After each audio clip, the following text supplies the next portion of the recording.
ages, Stay Weird Network proudly brings you cards subject to change with hassle. And this week, we got a doozy for you guys. We got, what if Shawn Michaels had went to WCW at the tail end of 1997? So, as you know, for the benefit of those with flash photography memory, during 97, that's when Bret signed it, or the tail end of 96, going back into 97. Bret signed this mega contract with Vince, the first huge exclusive contract Vince had given at the time. But he claimed he was on the brink of financial ruin, and by Survivor Series, he gets out of it. Bret goes to WCW. They keep Shawn. Unfortunately, by doing so, Shawn is not in a good headspace. Shawn has asked multiple times to just let me go. Let me go be with my friends. I want to go to WCW to go be with my friends. Vince, out of fear, kept Shawn instead of Bret, because Bret was like, I want to stay with you. So because he didn't want to go there, that's the one he pushed away. Almost like a bad father. But hey, they call him a father figure, so whatever. But Shawn wanted to go to WCW. Bret did not. Bret went. Unfortunately, due to the fact that they made it the way they made it, Shawn gets injured 2 months later at the Royal Rumble, and goes on to have to pretty much put his career on halt for a handful of years due to the injury that he suffered. Plus, he was in a bad way. He was just not doing well. I think not being around his friends did not help him any. He was abusing substances a great deal. And as a result, he was just a mess until he met his wife, who ironically was a Nitro Girl Whisper in WCW.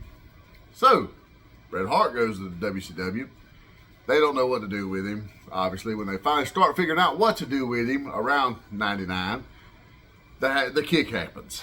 So, unfortunately, it's just a mess. So, 2 weeks ago, we tackled what if Bret had stayed in the WWF, and then we were like, well, what if Shawn went to WCW? And we didn't explore that. So now we're going to explore that today. So in this timeline right here, Shawn Michaels finally works Vince over, and Vince says, you want to go be with your friends? Fine. Go be with your friends. Go to WCW. I will release you, but first you're going to do business.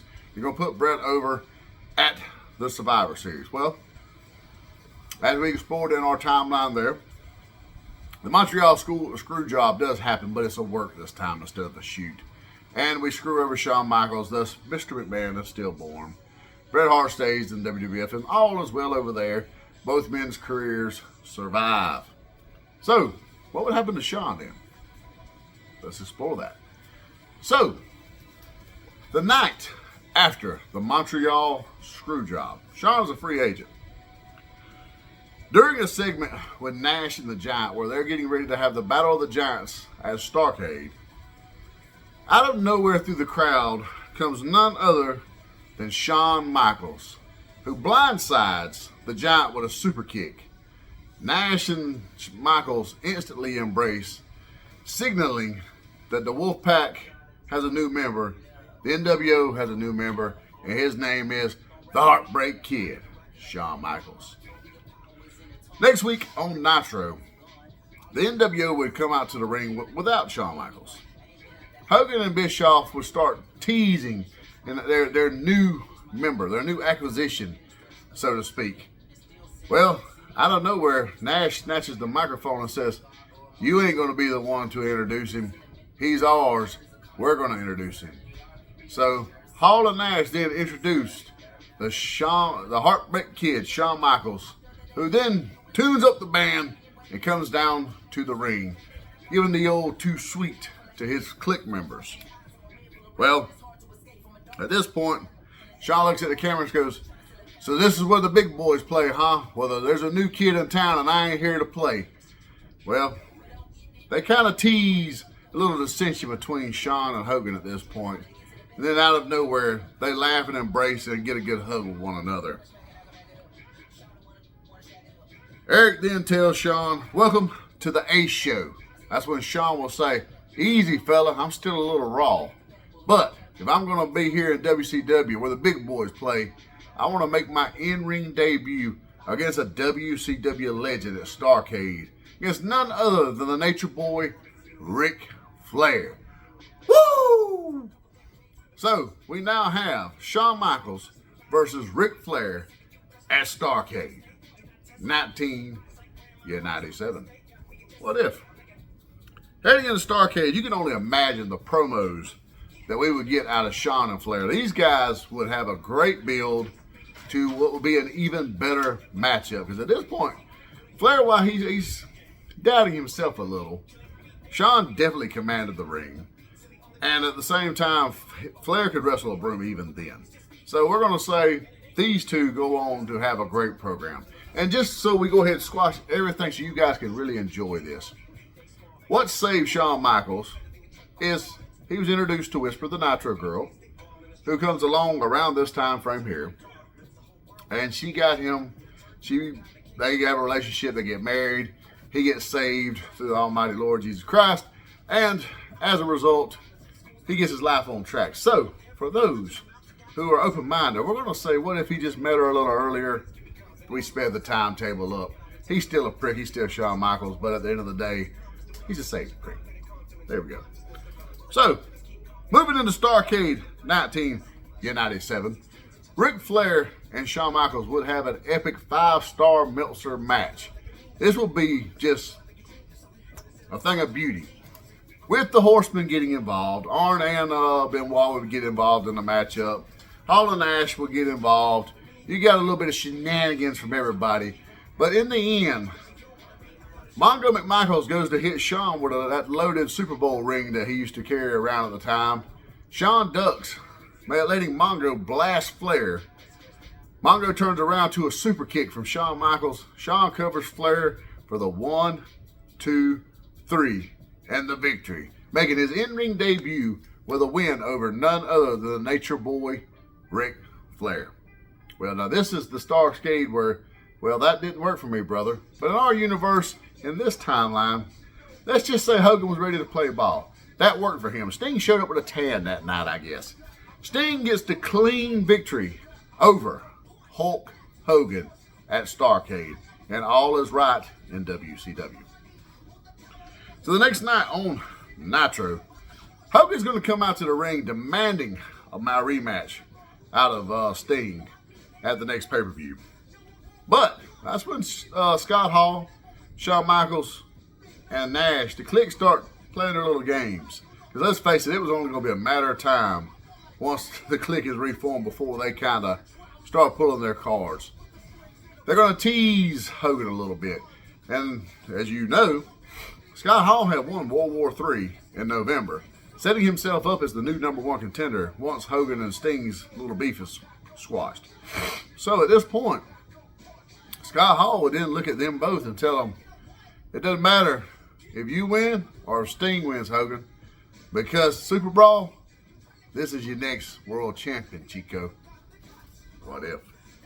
Well, to calm the little dissension that night, Eric Bischoff would try to ease things and try to pacify the Clique, so to speak, telling Shawn Michaels he has a United States Championship match tonight against the new U.S. champion, none other than DDP. Bang! Diamond Dallas Page. Later in the night, we would have DDP with Kimberly, the U.S. champion, coming down to the ring to face none other than Shawn Michaels. But Shawn's not coming out alone. Let's just face it. The Clique is going to stay together. They come out in tow. He's got 2, and he's got Kimberly. Which I guess technically, Kimberly and her knocker, that's 3, right? Who knows? What if? What if, over the course of this matchup, they would have a pretty good, solid matchup. I feel that Shawn and Diamond Dallas could have some good in-ring chemistry, especially late 97, early 98 DDP. They could have some great in-ring chemistry. But at the end of the day, DDP goes for the diamond cutter. Shawn reverses into a super kick. He wins with minimal interference from Hall and Nash for the 1, 2, 3, and a new United States champion, Shawn Michaels. Now, of course, after the match, because we're going to add some insult to injury, if you will. Let's not forget, just earlier in the summer, DDP had turned down an offer from the NWO. They had invited him into the fold, so to speak. So to kind of rub a little salt in the wound, so to speak, they're going to spray paint NWO on the back of DDP. It's me. The next week, in the main event, we're going to have J.J. Dillon coming out to announce that it's sold out. It will be none other than the Click versus the Giant, DDP, and Flair. And just to put a little something on this thing, put a little stank on it, so to speak. If any member of the Click loses the matchup, they lose their respective titles. Because at this time, the Outsiders are also your tag team champions. So if one of the Outsiders lose, tag titles are gone. If Shawn loses, he loses a U.S. champion, a championship to whoever pins him. What if? Going into Sold Out, the Click will get the win over Team WCW when Kevin Nash jackknifes Flair for the W. Now, on this same night, Sting would retain over Hogan when Buff Bagwell and Kurt Hennig come out trying to help Hogan. It does no good. Macho Man comes out to assist. Well, during the course of the melee, Hogan's going to accidentally blast Macho Man upside the head, which pisses Macho off. So Macho in turn is going to come back and pop him, sending him flying into none other than a Scorpion Death Drop from the Stinger, setting up Sting for the 1, 2, 3, and the dub. Sting retains the WCW Championship. On Nitro the next night, Hogan calls out Macho Man. Macho Man comes and tells Hollywood Hogan that he's not the man anymore because he didn't get the job done. Hogan's going to tell Macho at this point, you're no longer in the NWO. I run this show. You're no longer in it. However, that's when the Click's going to step over and side with Macho Man and say, brother. We're back at Macho. He ain't going nowhere. Then, Macho Man challenges Hollywood Hulk Hogan to a match at Super Brawl, where the loser will leave the NWO, setting up a cage match between Hollywood Hogan and the Macho Man, Randy Savage. Well, also at this very same pay-per-view, we're going to get Scott Hall, the winner of World War III, versus the Sting, the WCW World Champion. Later in the night, we're going to have the Steiners versus the Outsiders. Well, unfortunately, when the Steiners start to get the Outsiders on the ropes, Hollywood Hogan's going to come down there acting as if he's going to help. Well, when he goes to help, he accidentally slams Scott Hall upside the head, setting the Steiners up for the top rope bulldog on Scott Hall while Kevin Nash is distracted with Hogan. Well, what the fuck? Steiners win the WCW tag titles, then setting up a ton of infighting in the NWO, moving into Super Brawl. At Super Brawl in February, HBK is going to retain his United States Championship in a triple threat match with Chris Benoit and the Giant. But later in the night, Scott Hall will win his one and only WCW Championship from Sting with a little help from Nash. But we still got the main event, because unfortunately, Hogan's going to be the main event this night. And in the main event, in a steel cage match, Hulk Hogan is going to defeat the Macho Man with the help of the Disciple, who blasts Macho Man upside the head with some brass knuckles, setting him up for the stunner, allowing Hogan to get the win over the Macho Man. On Nitro the next night, Hogan would declare that Savage is out of the NWO. But then the Clique come down to the ring. They side with Macho Man, telling Hogan Hall has the big gold and Hall is the man around here now. Hall makes the call. The Macho stays. And if Hogan don't like it, he can hit the road, Jack. Much of April and May will be spent with infighting and with WCW capitalizing on all the infighting we have within the NWO. And May, at the 1998 Slamboree, we're going to have HBK Shawn Michaels versus Bill Goldberg, as Bret the Hitman Hart would say, for the United States Championship. Now, Shawn could pull a great match out of even Goldberg, let's just be honest. Shawn was that damn good, especially in 98 pre-injury. So Shawn pulls a great match out of Goldberg, but the Disciple will once again rear his ugly head, distracting Shawn Michaels, allowing Bill Goldberg to get the spear, jackhammer, and the win. So we got a new United States Heavyweight Championship in WCW, Bill Goldberg. That's right, people. In the main event, we would see Hogan, with the help of Scott Steiner and the Disciple, win the WCW Championship from Scott Hall. Scott Hall would unfortunately have a short reign, much like a lot of people in WCW during these days. On Nitro the next night, Hogan would tell the world that he is where the power lies. And moving forward, you're either NWO or you're the enemy. The Clique and Macho Man come out and declare that they are NWO Wolfpack and challenge NWO Hollywood to a match at the Great American Bash. The Great American Bash, June 1998. The Clique and Macho Man Wolfpack versus Hollywood Hogan, The Giant, Scott Steiner, Mr. Perfect, Kurt Hennig with the Disciple. Wolfpack gets the win as Hennig takes the super kick from Shawn Michaels and the L, so that the Wolfpack gets the dub. Moving into Nitro the very next night, Shawn Michaels is going to challenge Hulk Hogan for the WCW Championship at Bash at the Beach.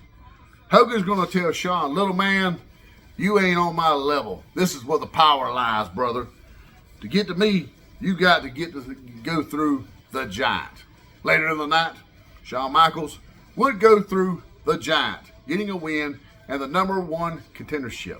Well, Hogan is not going to like this. He's going to come down to the ring and try to get in Shawn's face. But Shawn sees it coming. With the help of the Wolfpack, he gets the upper hand on Hogan, super kicking Hogan, grabbing the belt, and posing with the WCW Heavyweight Championship of the world. At Bash at the Beach, Shawn Michaels gets the win over Hollywood Hogan in a solid 40-minute match. Both men getting color, actually. And it's a lot closer a battle. Shawn's not being a dick in this like he was at SummerSlam when the two faced off. Hogan can still do a good match at this point. They have a great match, a competitive match, and it almost looks very much like most of the match, like Hogan's going to get the win. But Shawn, playing the underdog role, the babyface, with a little bit of an edge, he gets the super kick and the win to become the new WCW World Heavyweight Champion. On Nitro the next night, Shawn says there's a new sheriff in town. And over the next few weeks, Shawn defends the title against Booker T, Chris Benoit, Scott Steiner, and Lex Luger, soundly defeating all of these men, cementing himself as a top guy in WCW. In the Fall Brawl, we're going to have War Games, the match beyond. Dusty Rhodes' brainchild, baby. So we're going to have Team WCW. Roddy Piper, DDP, Sting, and Luger. That's right, people. Sting never joined the Wolfpack. So it didn't make no damn sense then, and it don't make no sense now. We got Team Hollywood, which is going to be Hogan, Steiner, K-Dog, and the Giant.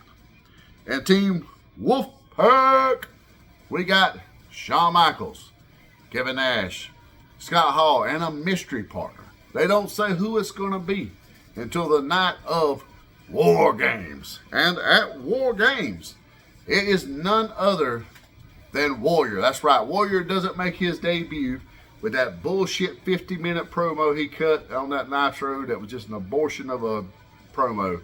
He makes his debut at War Games. You still get the smoke, unfortunately. You still get the bullshit escape through the ring, through the cage, through the ring, with Hogan and the Disciple running from Warrior. They set up their shit for Halloween Havoc. That's them and theirs. But with the distractions and everything going on, Sting would get the submission win over K-Dog, giving Team WCW the win in War Games.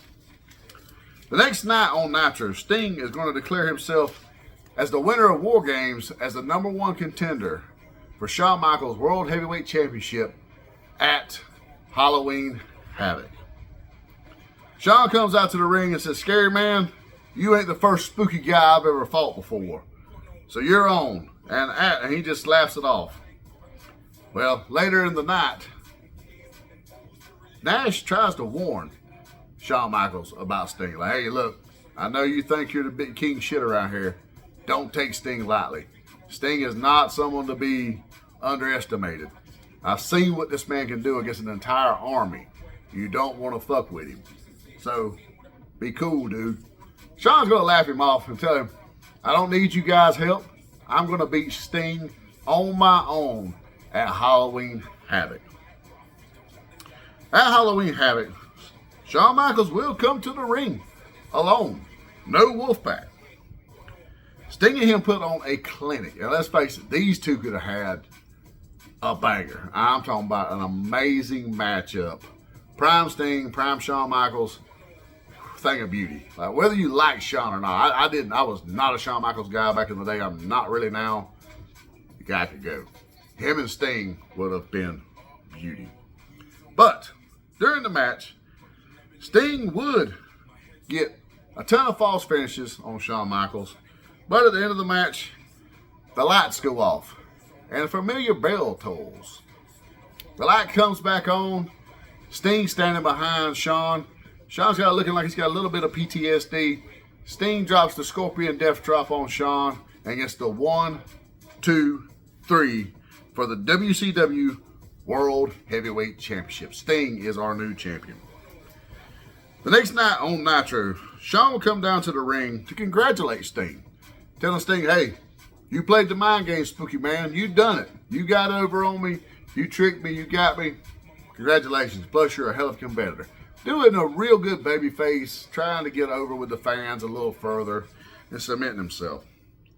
Nash would then come down to the ring and look at Shawn and tell him he's ungrateful. That if he hadn't been so damn ungrateful, that he would still have the WCW Championship. But instead, because he just felt like he had to do things on his own, like he was bigger than the group or the unit. There's no I in team, as they say. There's a you in cunt, though. Never be a cunt. So, Nash is pissed, and he's telling Shawn Michaels that he's ungrateful. Well, that's when Shawn Michaels looks at him and reminds him, you was a no-name nothing named Vinny Vegas when I found you. Don't you ever talk to me that way, because if you do, I'll send your ass back to Oz. Well, Scott Hall, he's not going to waste time getting called the Diamond Stud. He pops Shawn Michaels upside the head. They jump Shawn, putting him through a table with a power bomb. Now, the next week on Nitro, Shawn will get his revenge and cost the Outsiders the Tag Team Championships against none other than Luger and Diamond Dallas Page. See, Diamond will give you a little love. You get a little something back later in the year. The next week on Nitro, HBK would challenge Kevin Nash to a match at World War III. Scott Hall tells him to get a match with Nash, he's got to get past him. Later in the night, you have Scott Hall versus HBK in the main event. In a competitive matchup, but Shawn gets the win. The lights go out again. The bell dongs. And out of nowhere, when the bell comes, the lights come back on, Kevin Nash power bombs Shawn Michaels. At World War III, Shawn Michaels versus Kevin Nash in a no-holds-barred match. We have a very good match. Hall attempts to get a little help for Nash, but he catches a super kick upside the head. Just as he tunes the band up for Nash, the lights go out and the bell tolls once more. But then, we get Metallica for Who the Bell Tolls starts to play. Next thing you know, a motorcycle pulls up ringside. The lights come back on, and on this motorcycle rides The Undertaker. Tony Schiavone would lose his shit. We know who this guy is. Taker would jump into the ring, choke slamming Shawn Michaels, putting a last ride on Shawn Michaels. Kevin Nash covers Shawn for the win, and Mean Mark has returned to WCW. The next week on Nitro, well, the next night, honestly, the NWO would come down to the ring. Scott Hall, Kevin Nash, Mean Mark Callis, along with Hollywood Hogan and Scott Steiner. They come to the ring, and Mean Mark tells everybody the Ole story. How the only reason he left WCW is because Ole Anderson told him he wouldn't ever draw a dime. Nobody was ever going to pay to see him. So he went away to become a made man. But now he's back to spit in Ole's face by taking millions of Turner's dollars away from him. Now he's going to get paid and tell Ole, fuck you. He's back. He looks at Shawn Michaels saying, you know what? You and your little spooky man comments, that was the straw that broke the camel back. That's what put you on my radar, and that's what made me join the NWO to kick your ass. And at Starrcade 1998, it's going to be none other than Mean Mark Callis versus HBK Shawn Michaels. At this point, Scott Hall will look at the camera and go, survey says one more for the good guys. Now, this right here will be one hell of a matchup. You're going to have Shawn and Mean Mark heart punching off at Starrcade. How do you think it would go? Drop me a comment below. Let me know who you think wins, how you think it goes. Do you agree or disagree with some of my plot points for this storyline? How do you think it would have played out? But at the end of the day, you have to remember, the card is always subject to change.